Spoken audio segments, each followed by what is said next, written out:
Hello दोस्तों। Welcome to True IAS and PCS. I am Prachi. तो हम लोगों ने लास्ट लेक्चर में पढ़ा था कैपेसिटी टू कॉन्ट्रैक्ट से रिलेटेड केस लॉज और पढ़ा था सेक्शन 11 के बारे में, जो कि बात करता है कौन कौन व्यक्ति कॉम्पिटेंट है कॉन्ट्रैक्ट करने के लिए। तो व्यक्ति जो हम लोगों ने देखा था जो कॉम्पिटेंट है कॉन्ट्रैक्ट करने के लिए, पहले तो उसका क्या होना चाहिए, एज होनी चाहिए। कौन सी एज होनी चाहिए? मेजोरिटी। वो मेजोरिटी को अटेन कर लेना चाहिए। दूसरा, वो साउंड माइंड का होना चाहिए। और तीसरा कि वो डिस्क्वालीफाई नहीं होना चाहिए कॉन्ट्रैक्ट करने से। तो ये तीन व्यक्ति ही कॉन्ट्रैक्ट कर सकते हैं। इनके पास कैपेसिटी है कॉन्ट्रैक्ट करने की। ये हम लोगों ने कल बहुत डिटेल में पढ़ा था। और उसके बाद इसमें एक हम लोगों ने लैंडमार्क केस पढ़ा था, मोहरी बीबी वर्सेस धर्मोदास घोष का। इसमें ये जो रूल है इसे बाद में काफी ज्यादा डेवलप किया गया, जिसमें रूल आया था कि माइनर को कभी भी किसी भी तरह से उससे पैसे वसूल नहीं कर सकते, या फिर उसे ब्रीच ऑफ कॉन्ट्रैक्ट के लिए लायबल नहीं कर सकते। वो कंपनसेशन नहीं देगा। उसके द्वारा किया गया कॉन्ट्रैक्ट जो होगा वो वाइड एब इनिशियो होगा। इस चीज का ये बहुत अच्छा एग्जाम्पल है ये केस। लेकिन हाँ, इसे गलत नहीं कहा गया इस केस को, लेकिन हाँ डेवलपमेंट हुआ इस केस में बाद में। तो इस केस में ये सारी चीजें हम लोगों ने देखा था। अब हम लोग आगे केसेस देखेंगे इससे रिलेटेड, कैपेसिटी टू कॉन्ट्रैक्ट से रिलेटेड। पर फर्स्ट टॉपिक इसका ये कह रहा है, द प्रीवी काउंसिल इस केस का हेल्ड किया था the contract was void ab initio from the very beginning because the minor is incapable of contracting as per section 11। क्योंकि माइनर जो होता है वो इनकैपेबल होता है कोई भी कॉन्ट्रैक्ट करने के लिए सेक्शन 11 के अकॉर्डिंग। तो जब वो इनकैपेबल होता है कॉन्ट्रैक्ट करने के लिए, इसलिए उसके द्वारा किया गया कॉन्ट्रैक्ट जो भी होगा वो वाइड एब इनिशियो होगा सेक्शन 11 के according of ICA, Indian Contract act. The court emphasized the principle that contract with a minor is void, can't be ratified even after the minor attain the majority।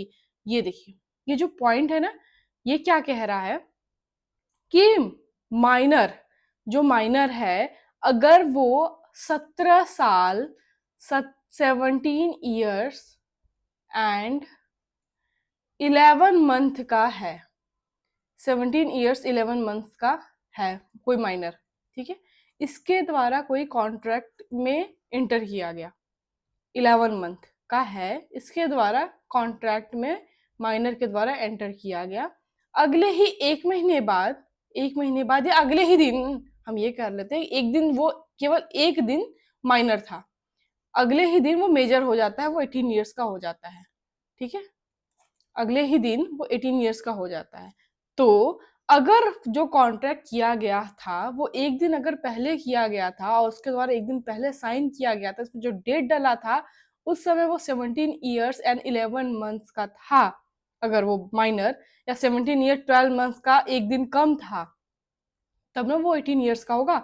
एक दिन अगर कम था तो भी ये अगर अगर अगले ही दिन 18 years का हो जा रहा है और यहाँ पे साइन किया गया था और डेट डाला था जब वो इतने ईयर्स का था, तो भी ये वॉइड ही होगा according to Indian Contract act.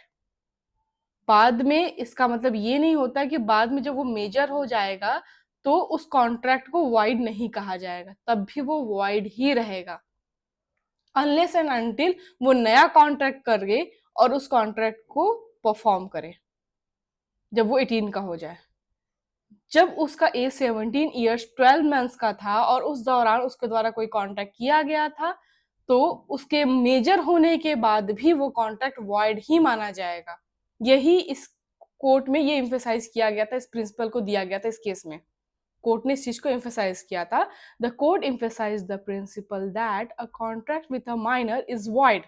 Contract minor के द्वारा अगर किया गया है तो वॉइड होगा एंड कांट बी रेटिफाइड, उसे रेटिफाई नहीं किया जा सकता, उसे स्वीकृति नहीं दी जा सकती even after the minor attain the majority. बाद में अगर माइनर मेजोरिटी अटेन कर लेता है उसके बाद भी उसे स्वीकृति नहीं दी जाएगी कोर्ट के द्वारा, कांट बी रेटिफाइड, उसे कॉन्ट्रैक्ट नहीं माना जाएगा। ये बात समझ में आ गया? माइनर अगर 16 years का है, माइनर अगर 12 years का है, 16 years का है, हम एग्जाम्पल लेते हैं यहाँ पे कि माइनर अगर 16 years का है, 2 साल बाद 2 साल बाद वो 18 years का हो जा रहा है, ठीक है, 18 years का हो जा रहा है आफ्टर 2 years। इस दौरान जब वो 16 years का था तो उसने किसी कॉन्ट्रैक्ट पे साइन किया था, एंटर किया था। जब वो 16 का था माइनर, तो उसने किसी कॉन्ट्रैक्ट में वो कोई कॉन्ट्रैक्ट में एंटर हुआ था, उसने साइन किया था, उसे रेटिफाई किया था। लेकिन उस कॉन्ट्रैक्ट का परफॉर्मेंस वो करता है तब जब वो 18 ईयर्स का हो जाता है। हमने क्या कहा, जब वो कॉन्ट्रैक्ट में एंटर किया तब वो 16 का था, लेकिन परफॉर्मेंस उस कॉन्ट्रैक्ट का तब करता है जब वो 18 ईयर्स का होता है। वो जो माइनर था वो मेजर जब हो जाता है, आफ्टर अटेनिंग अ मेजॉरिटी, जब वो मेजर हो जाता है तब वो उस कॉन्ट्रैक्ट को क्या करता है, परफॉर्म करता है, जो कि उसने कब किया था, इन माइनॉरिटी किया था। जब उसने परफॉर्म किया, इसका मतलब ये नहीं हो जाता है कि ये जो कॉन्ट्रैक्ट था वो सही था, वो वैलिड कॉन्ट्रैक्ट था। ये वैलिड कॉन्ट्रैक्ट नहीं माना जाएगा तब भी, भले ही उसका परफॉर्मेंस वो तब किया जब वो 18 ईयर्स का है। भले ही उस कॉन्ट्रैक्ट का परफॉर्मेंस उसने तब किया जब वो 18 ईयर्स का है। कॉन्ट्रैक्ट तो माइनॉरिटी में किया गया था ना, तो जब कॉन्ट्रैक्ट माइनॉरिटी में किया गया था तो वो कभी भी वैलिड नहीं होगा, वो वॉइड ही रहेगा इन एनी कंडीशन, वो वॉइड ही रहेगा। यहाँ ये समझने वाली बात है। जब वो 16 ईयर्स का था, मान लो इस कॉन्ट्रैक्ट में उसने कहा, इस कॉन्ट्रैक्ट में उसने लिखा था कि वो अपना जो खेत है, उसका कोई फील्ड है जो कि उसके नाम पर है, वो सेल करेगा किसी पर्सन को। जब वो 16 ईयर्स का था तब उसने ये लिखा था इस कॉन्ट्रैक्ट में, और उसने साइन कर दिया कि वो सेल करेगा। अब वो 18 ईयर्स का जब हो जाता है तो उसको एग्जीक्यूट करता है, वो सेल करता है और पैसा लेता है। तो लेकिन ये जो कॉन्ट्रैक्ट किया गया था, ये जो कॉन्ट्रैक्ट किया गया था वो तब किया गया था जब वो 16 का था। तो ये कॉन्ट्रैक्ट, इसका जो सेल है, इसके जो फील्ड का सेल है, वो नहीं माना जाएगा वैलिड, वो इनवैलिड माना जाएगा, वो वॉइड माना जाएगा, उसका परफॉर्मेंस नहीं हो सकता, क्योंकि कॉन्ट्रैक्ट 16 ईयर्स में किया गया। Okay, in any conditions, in any conditions. हाँ, अब यहाँ एक्सेप्शन अप्लाई होगा। नया एक्सेप्शन ये कहता है, नया टॉपिक ये शुरू होता है कि बेनिफिशियरी कॉन्ट्रैक्ट क्या होता है। What is beneficiary contract means, अगर ऐसा कोई कॉन्ट्रैक्ट किया गया माइनर के द्वारा जो कि जिसका बेनिफिशियरी ये माइनर था, अगर बेनिफिशियरी माइनर है तो फिर वो वॉइड नहीं होगा, अगर उसमें माइनर का बेनिफिट है किसी भी तरीके से। अगर उसमें माइनर का किसी भी तरीके से बेनिफिट है तो उसे वॉइड नहीं माना जाएगा। मीन्स, अब हम ये कहते हैं कि माइनर जब 16 ईयर्स का था तो वो कॉन्ट्रैक्ट में एंटर किया, उसने कहा कि आप हमें पैसा देते रहिएगा, आप हमें 2 साल के लिए पैसे देते रहिए, हमारा खर्च उठा लीजिए, जब मैं 18 का हो जाऊंगा तो मैं अपनी फील्ड आपको सेल कर दूंगा। उसने ये कहा था, इस कॉन्ट्रैक्ट में साइन किया था। माइनर ने क्या कहा था, आप मेरा खर्च देखते रहिए, जब मैं 18 का हो जाऊंगा तब मैं आपको अपनी फील्ड सेल कर दूंगा। ऐसा इस कॉन्ट्रैक्ट में लिखा था। जो पर्सन था, जो भी, वो उसे पैसा देने लगा, 2 साल के लिए उसने उसका पूरा खर्च उठाया। अब जब वो 18 का हुआ तो वो इस कॉन्ट्रैक्ट को परफॉर्म किया, वो अपना प्रॉपर्टी इसे सेल करने लगा, दे दिया या फिर सेल नहीं, या फिर दे दिया इसे अकॉर्डिंग टू द कॉन्ट्रैक्ट। तो यहाँ पे बेनिफिशियरी कौन है, यहाँ पे अगर वो प्रॉपर्टी अपनी दे रहा है इसे, तो यहाँ बेनिफिशियरी कौन है, यहाँ बेनिफिशियरी ये चाइल्ड नहीं है, ये जो 18 ईयर्स का पर्सन है वो नहीं है बेनिफिशियरी, तो ये कॉन्ट्रैक्ट वॉइड ही रहेगा।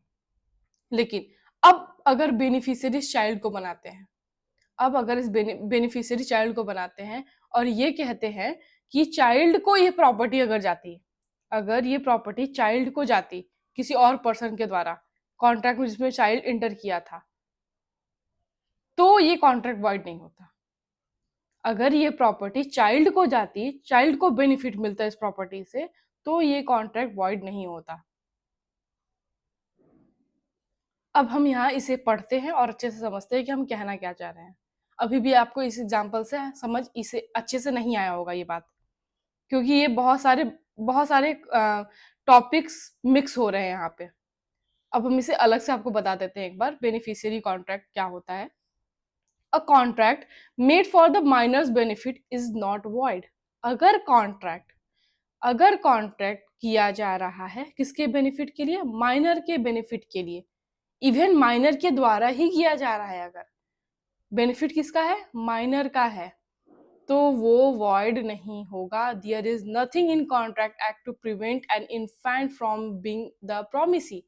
कॉन्ट्रैक्ट एक्ट में ऐसा कहीं नहीं लिखा है कि इन्फेंट प्रोमिसी नहीं हो सकता है।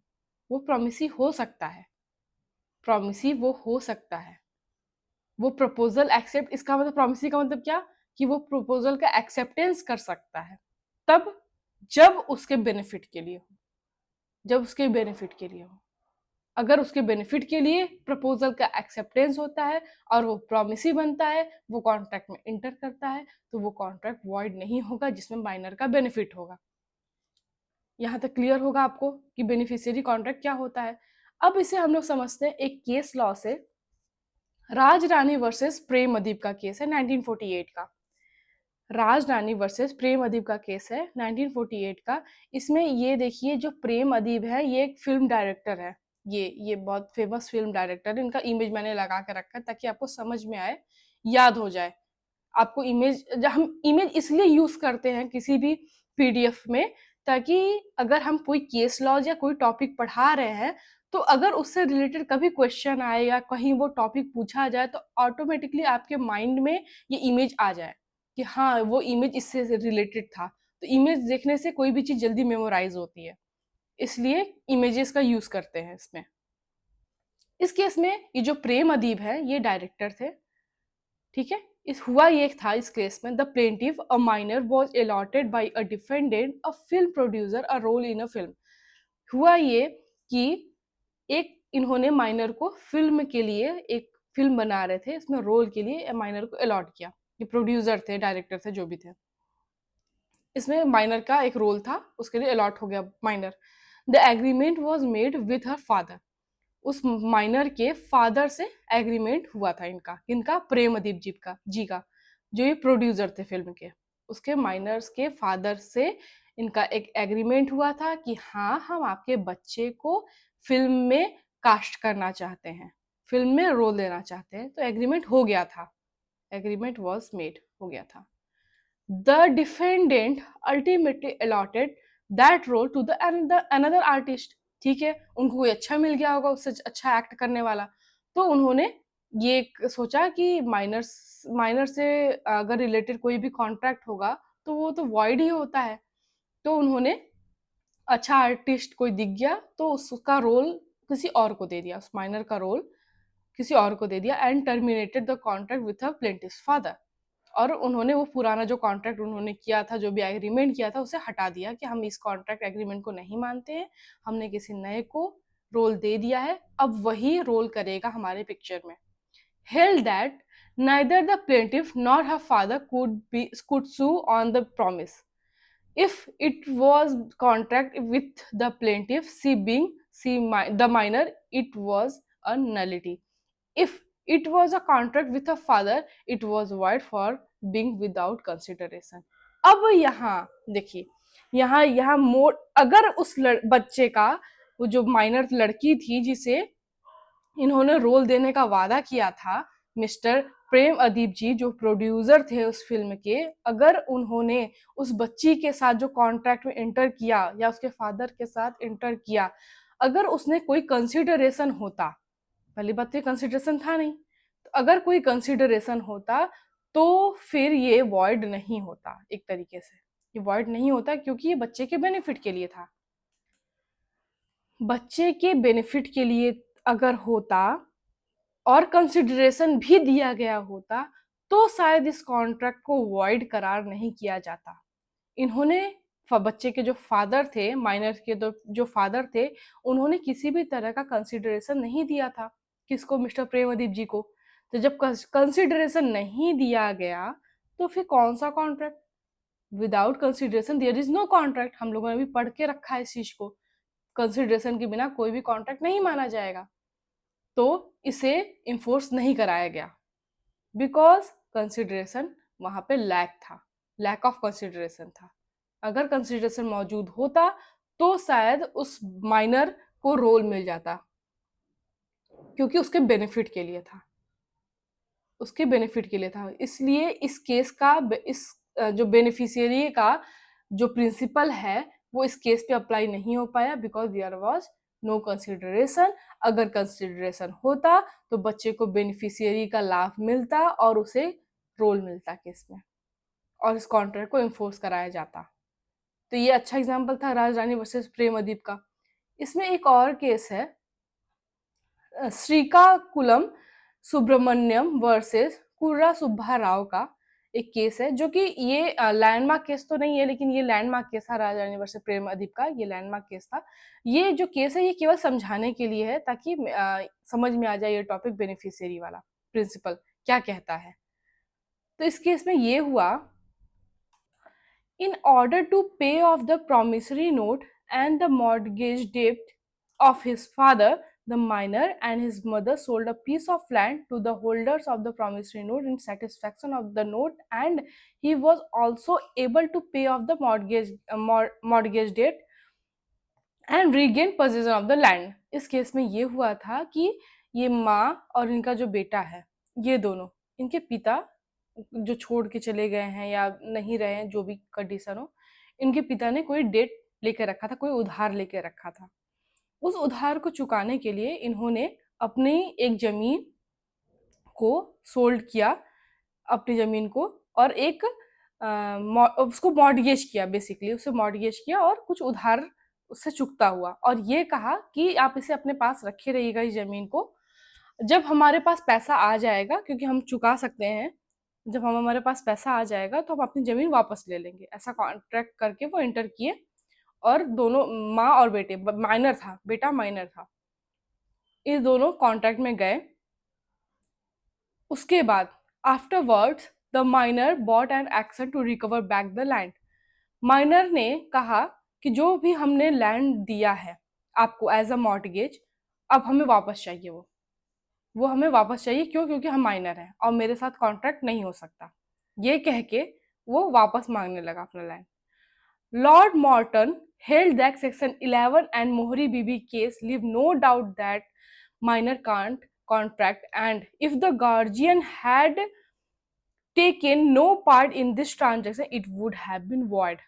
देखिए यहाँ पे इसके जो फैक्ट है उससे ज्यादा इंपॉर्टेंट यहाँ पे ये बात है।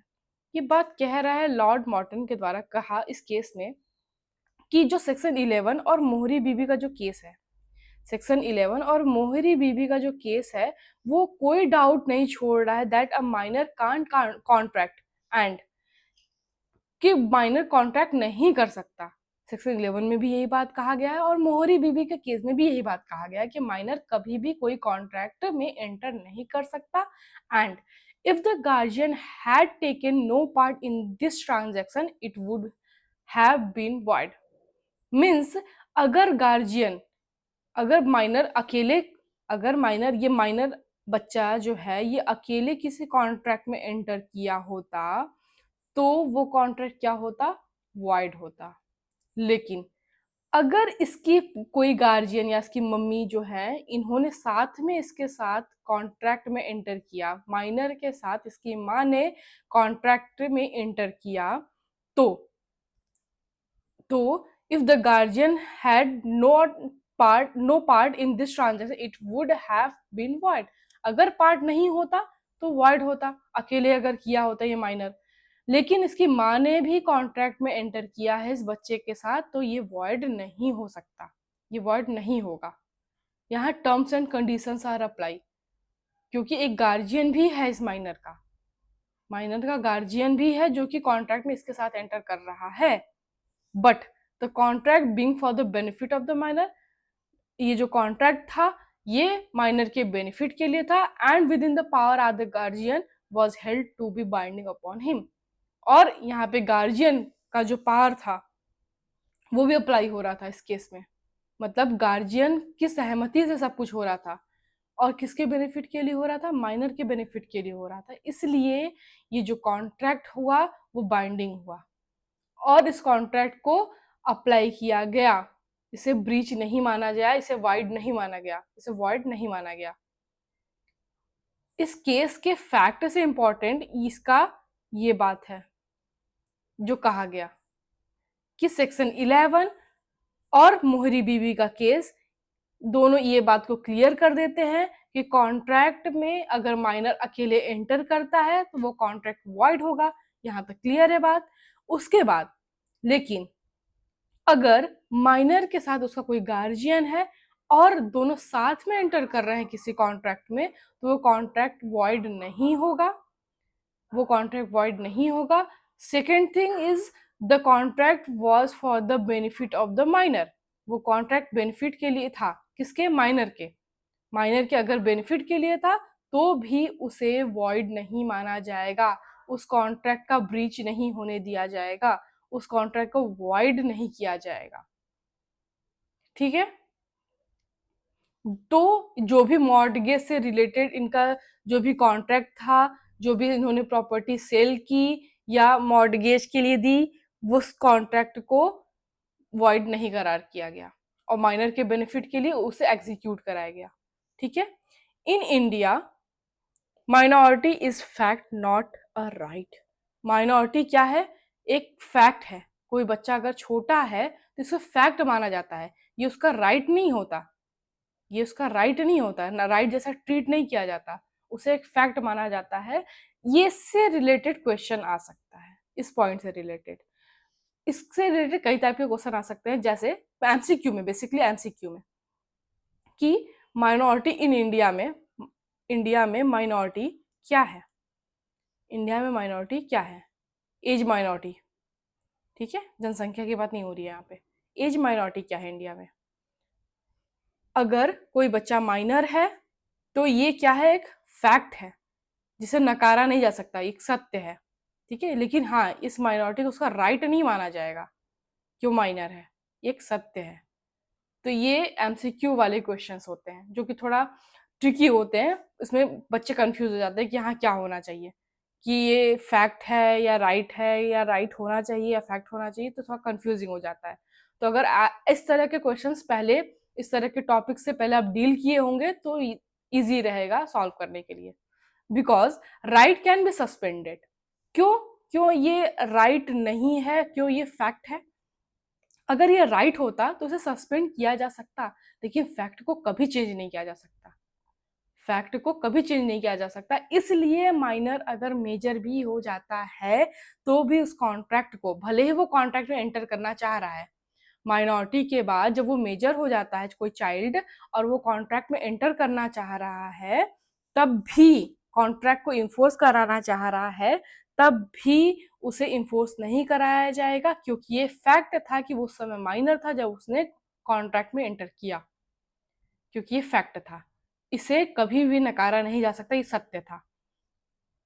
लेकिन राइट को सस्पेंड किया जा सकता है। जैसे राइट टू लिव है, इवन राइट टू लिव, हम जो जीवित हैं, इसे भी सस्पेंड किया जा सकता है, तभी ना डेथ सेंटेंस होता है। डेथ सेंटेंस इसका एग्जाम्पल है, इसे भी सस्पेंड किया जा सकता है। उसी तरह इसे अगर राइट माना जाता तो माइनॉरिटी को भी सस्पेंड किया जा सकता था इंडिया में, लेकिन माइनॉरिटी को सस्पेंड नहीं किया जाता अनलेस एंड अनटिल वो बेनिफिट के लिए ना हो किसी माइनर के। फैक्ट कांट बी चेंज, लेकिन फैक्ट को कभी चेंज नहीं किया जा सकता। फैक्ट को कभी चेंज नहीं किया जा सकता, क्योंकि वही सत्य है और यही मान के इंडिया का लॉ बना है। माइनॉरिटी को क्या माना गया है? फैक्ट माना गया है। There is no estoppel against minor. कोई भी स्टॉपेल नहीं होता, कोई भी स्टॉपेल का रूल नहीं अप्लाई होता माइनर के अगेंस्ट में। स्टॉपेल का रूल हमने आपको पहले बताया है कि अगर आपने किसी तरह का प्रॉमिस किया और उसे, तो आपको उसे एग्जीक्यूट करना होगा। हमने एक बहुत अच्छा एग्जाम्पल दिया था इससे रिलेटेड, जो वादा किया उसे निभाना होगा। तो ये बच्चे के लिए अप्लाई नहीं होता। अगर बच्चा कोई वादा कर देता है और आप उसके लिए स्टॉपेल का रूल अगर अप्लाई करेंगे तो ये नहीं हो सकता, क्योंकि बच्चा इतना समझदार है ही नहीं। बच्चे को ऐसा माना जाता है कॉन्ट्रैक्ट एक्ट के अकॉर्डिंग कि वो इतना समझदार नहीं है कि वो किसी भी कॉन्ट्रैक्ट की गंभीरता को समझ सके। कॉन्ट्रैक्ट की गंभीरता को समझने के लिए बच्चा इतना समझदार नहीं होता है, इसलिए उसे स्टॉपेल का रूल उसके ऊपर अप्लाई नहीं होगा। यहां तक क्लियर होगा आई होप। सेक्शन 68 बात करता है, अब देखिए हम लोग जो इसका सेक्शन है, जो कैपेसिटी टू कॉन्ट्रैक्ट का सेक्शन है, सेक्शन 11, उसे रीड कर रहे हैं सेक्शन 68 के साथ ऑफ इंडियन कॉन्ट्रैक्ट एक्ट, 68 के साथ ऑफ इंडियन कॉन्ट्रैक्ट एक्ट 1872 के साथ इसे रीड करना है। 68 क्या कह रहा है? Claim for necessaries supply to person incapable of contracting और ऑन हिज अकाउंट। ये देखिए बहुत ये अलग बात कह रहा है। अब इसी तक हम लोग जो टॉपिक चल रहा था वो रिलेटेड टू माइनॉरिटी था। बच्चा अगर माइनर है तो उससे रिलेटेड हम लोगों ने केस लॉज देखा, यहाँ मोहरी बीबी का केस देखा था हम लोगों ने कि अगर माइनर है तो भले ही वो कोई कॉन्ट्रैक्ट में एंटर कर जाता है, उस कॉन्ट्रैक्ट को वाइड माना जाएगा। वो बाद में एज ऑफ मेजॉरिटी अटेन कर लेता है, फिर भी उस कॉन्ट्रैक्ट में एंटर रहना चाहता है, उस कॉन्ट्रैक्ट को एग्जीक्यूट करना चाहता है, नहीं कर सकता। उसकी माइनॉरिटी को फैक्ट की तरह देखा जाएगा, उसका कोई राइट नहीं है माइनॉरिटी। इस राज रानी वर्सेस प्रेम अदीब का केस भी देखा कि अगर उसके बेनिफिट के लिए कोई कॉन्ट्रैक्ट किया जा रहा है तो उसे बेनिफिट का लाभ मिलेगा, उस कॉन्ट्रैक्ट को एग्जीक्यूट किया जा सकता है। इसका एक ही मात्र एक्सेप्शन है इसका कि अगर उस माइनर के बेनिफिट के लिए कोई कॉन्ट्रैक्ट किया जा रहा है तो उसे एग्जीक्यूट किया जा सकता है माइनर के बेनिफिट को ध्यान में रखते हुए, लेकिन वहाँ कंसिडरेशन का होना जरूरी है। कंसिडरेशन के बिना अगर कोई एग्रीमेंट किया गया है, कॉन्ट्रैक्ट किया गया है और तो उसमें बेनिफिट नहीं मैटर करेगा, फिर कंसिडरेशन का होना जरूरी है। इसके बाद ये हम लोगों ने केस देखा ये समझने के लिए थोड़ा इसको और डिटेल में बेनिफिट को। लेकिन अब यहाँ जो नया टॉपिक आ रहा है ये कह रहा है 68 क्लेम फॉर द नेसेसरीज। ये नेसेसरीज क्या होते हैं? सेक्शन 68 कहता है if a person incapable of entering into a contract or anyone whom he is legally bound to support is supplied by another person with necessaries suited to his condition in life, the person who has furnished such supplies is entitled to be reimbursed from the property of such incapable person। Means कि अगर अगर ये line अगर हम break करें, इसे इसको words को ब्रेक करते हैं अगर, तो अगर कोई व्यक्ति जो कि इनकैपेबल है, इनकैपेबल कब कब हो सकता है कोई पर्सन? कॉन्ट्रैक्ट में एंटर करने से इनके लिए इनकैपेबल है अगर कोई व्यक्ति, तो इनकेपेबिलिटी अराइज होती है कब? माइनर, अगर कोई माइनर है, अगर कोई बच्चा माइनर है, कोई पर्सन माइनर है, दूसरा अनसाउंड है, अनसाउंड, तीसरा अगर उसे डिस्क्वालीफाई किया गया है, डिस्क्वालीफाई किया गया है लॉ के द्वारा कि वो कोई भी कॉन्ट्रैक्ट में एंटर नहीं कर सकता, तो ये क्या है? इनकैपेसिटी है। ये तीनों इनकैपेसिटी माना गया है सेक्शन 11 के अंडर। If a person incapable of entering into contract, तो अगर इसमें किसी एक भी चीज से वो सफर कर रहा है तो वो इनकैपेबल है, कॉन्ट्रैक्ट में एंटर नहीं कर सकता। और anyone who is legally bound to support is supplied by another person with necessaries suited to his condition in life। और एक पर्सन, यहाँ देखो दो पर्सन के बारे में बात किया जा रहा है, एक पर्सन ए है, दूसरा पर्सन यहाँ बी है। ए जो है वो माइनर हो सकता है, मे बी अनसाउंड हो सकता है, मे बी डिस्क्वालीफाई हो सकता है। मीन्स ये पर्सन जो ए है वो इनकैपेबल है, जो पर्सन ए है वो incapable to enter into contract, ये इनकैपेबल है कि कॉन्ट्रैक्ट में एंटर नहीं कर सकता ए। अब बी कौन है? बी वो व्यक्ति है, बी वो व्यक्ति है जो कि लीगली बाउंड है। बी कौन है? लीगली बाउंड है कि वो सपोर्ट करेगा किसका? ए का, कि इसे सारी जो जीवन में इसकी नेसेसरीज होंगी, क्योंकि ये तो इनकैपेबल है, तो इसके जीवन की जो भी नेसेसरीज होंगी कंडीशंस फुलफिल करेगा कौन? बी। इसकी जो भी नेसेसरी चीजें होंगी वो लीगली बाउंड है बी कि उससे सप्लाई करेगा। तो बी क्या है? एक तरह से इसका हम मान लेंगे गार्जियन, लीगल गार्जियन, क्योंकि लीगली बाउंड है, लीगल गार्जियन है ये बी ए का। तो अगर जो भी ये नेसेसरीज लगा रहा है ए के पीछे, तो नेसेसरीज ऐसे तो लगाएगा नहीं है, इसके पास जो भी पैसे होंगे बी के पास अपने, इसके जो भी पैसे होंगे, जो भी ये कमाता होगा, अपनी कमाई लगाएगा इसके पीछे, ए के पीछे, ठीक है। The person who has furnished the supplies is entitled to be reimbursed from the property of such incapable person.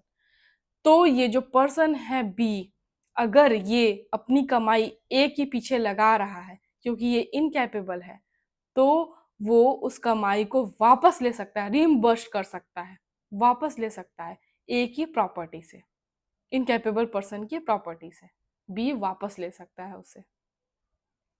क्या हमने कहा, ए जो है वो इनकैपेबल पर्सन है, बी जो पर्सन है वो लीगल गार्जियन है, लीगली बाउंड है ए का ध्यान रखने के लिए, ए को सारे जीवन सपोर्ट जो उसके जीवन में सपोर्ट करे ऐसी चीजें उपलब्ध कराने के लिए।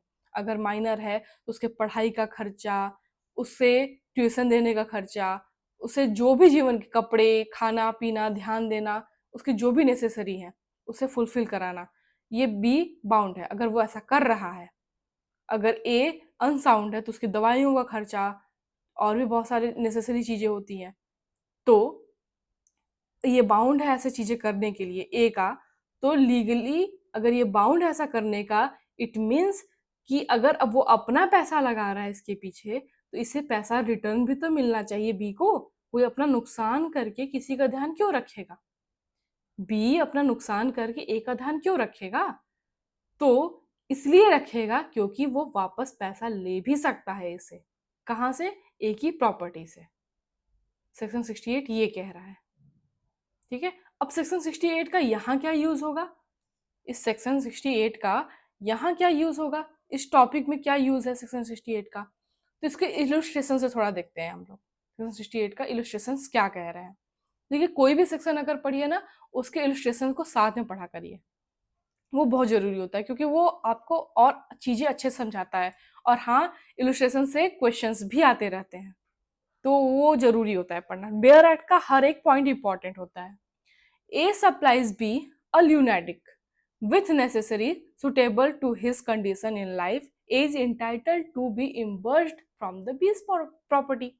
क्या कह रहा है, ए जो है, ए सप्लाई करता है बी को, जो कि क्या है, पागल है, ल्यूनेटिक पर्सन है, ठीक है, मेंटली इल पर्सन है बी। ए सप्लाई करता है बी को जो भी उसके जीवन में सुटेबल नेसेसरी चीजें हैं, जो भी उसके जीवन में दवाइयाँ इससे की, कपड़े, इसका ध्यान देना, ये सारी चीजें से सप्लाई करता है। तो ए जो है इज इंटाइटल है कि वो रिम्बर्स कर सकता है बी की प्रॉपर्टी से, उसकी प्रॉपर्टी से जितना भी उसने खर्च लगाया है बी के ऊपर, वो प्रॉपर्टी से वापस ले सकता है बी के। ए इज इंटाइटल। सेकेंड कह रहा है illustration, A supplies the wife and children of B a lunatic with necessary suitable to their condition in life, A is entitled to be reimbursed from the B's property। देखिए, ये ध्यान दीजिए, यहां तक कि अगर ए, ये जो पागल है, ये जो ल्यूनाटिक पर्सन है, इडियट है, इसका ध्यान देता है, ए बी का ध्यान देता है, तो इसकी प्रॉपर्टी से ले सकता है। लेकिन बात यही खत्म नहीं होती है, अगर बी के कोई बच्चे भी हैं, बी का कोई बच्चा भी है, चाइल्ड है सी, इसकी वाइफ है डब्ल्यू, बी का पत्नी है, बच्चे हैं, ए अगर इनका भी ध्यान दे रहा है, A supplies the wife and the children of B a lunatic, जो कि पागल है, ल्यूनेटिक है, उसके बच्चे और बीवी का अगर ध्यान भी दे रहा है ए, तो भी ए इंटाइटल है कि वो प्रॉपर्टी से, बी की प्रॉपर्टी से ले सकता है। क्या, अपने जो भी उसने नेसेसरीज लगाए हैं, जितना भी उसका कॉस्ट हो, वो ले सकता है, ठीक है। तो यहाँ तक आपको 68 तक टॉपिक क्लियर हो गया होगा कि अभी हम लोग किस टॉपिक पे हैं और ये क्या कहने की कोशिश कर रहा है। तो हम लोगों ने आज के टॉपिक में देखा है बेनिफिशियरी से रिलेटेड, कि बेनिफिशियरी कौन होगा, किस तरीके से बेनिफिशियरी को कॉन्ट्रैक्ट, बेनिफिशियरी अगर माइनर है तो उसका कॉन्ट्रैक्ट वॉइड नहीं किया जाएगा, जो माइनॉरिटी है उसे फैक्ट किस तरह से माना जा रहा है, क्यों राइट नहीं माना जा रहा है, और यहाँ नेसेसरी के टॉपिक, इससे रिलेटेड भी केस लॉज देखेंगे दोस्तों नेक्स्ट नेक्स्ट लेक्चर में। तो आपको मेरा लेक्चर कैसा लगा, ये आप कमेंट बॉक्स में जरूर बताइएगा। Thank you very much for joining and listening. और दोस्तों, अगर आप इस पीडीएफ को परचेज करना चाहते हैं तो आप इस क्यूआर कोड को स्कैन करके इस पीडीएफ को परचेज कर सकते हैं केवल 21 रुपीज़ में। और मेरे कोर्सेज से रिलेटेड कोई भी जानकारी आपको चाहिए तो आप इस नंबर पे कॉल या मैसेज कर सकते हैं।